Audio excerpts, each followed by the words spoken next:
가장 실패를 두려워했던 기업가의 놀라운 변화. 1. 두려움 속에서 시작된 꿈. 이야기의 주인공은 젊은 시절 내내 실패를 두려워하며 살아온 한 평범한 청년이었습니다.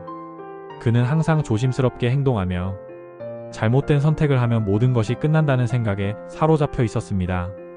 대학 시절 그는 남들처럼 안정적인 직업을 가지기 위해 법학을 전공했습니다. 가족과 주변 사람들은 그의 선택을 칭찬했지만 그의 내면에는 계속해서 꺼지지 않는 의문이 있었습니다. 이 길이 정말 내가 원하는 삶일까? 그는 법학 공부를 하면서도 마음 한구석에 자리 잡은 열정, 즉 무언가를 창조하고 스스로 이뤄내고 싶은 꿈을 떨쳐낼 수 없었습니다. 2.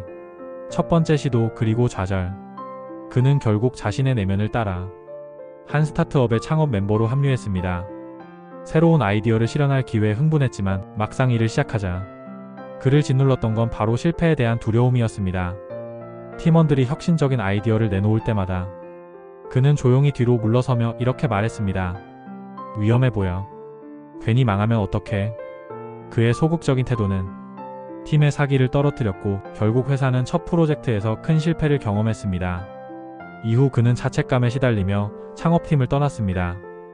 그는 다시 안정적인 삶으로 돌아가려 했지만 이번에는 이전보다 더 큰 허무함과 자신에 대한 실망이 그를 따라다녔습니다. 3. 삶을 바꾼 한 문장. 어느 날 그는 우연히 서점에서 성공한 기업가들의 인터뷰를 읽게 되었습니다.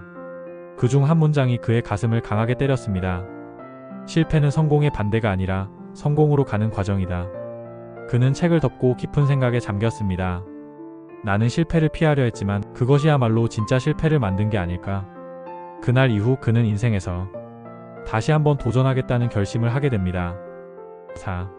두 번째 도전과 변화. 그는 자신의 약점을 극복하기 위해 작은 프로젝트부터 시작했습니다. 이번에는 실패를 피하려 하지 않았습니다.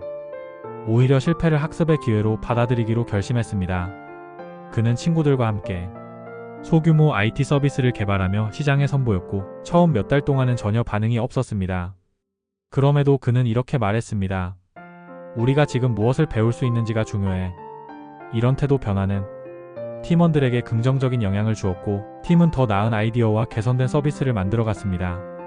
5. 성공의 씨앗이 싹 트다.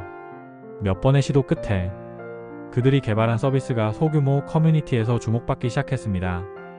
고객들의 피드백을 적극적으로 반영하며 계속해서 제품을 발전시킨 결과 그 서비스는 점점 더 많은 사용자들에게 사랑받기 시작했습니다. 몇 년 뒤 그의 회사는 업계의 주목을 받으며 글로벌 투자자로부터 대규모 투자를 유치하게 됩니다. 그가 한때 두려워했던 실패가 그를 강하게 만들었고 결국 성공으로 이어지게 된 것입니다. 6. 지금의 그는? 오늘날 그는 세계적인 기업가로 인정받으며 강연에서 종종 자신의 이야기를 공유합니다. 그는 이렇게 말합니다.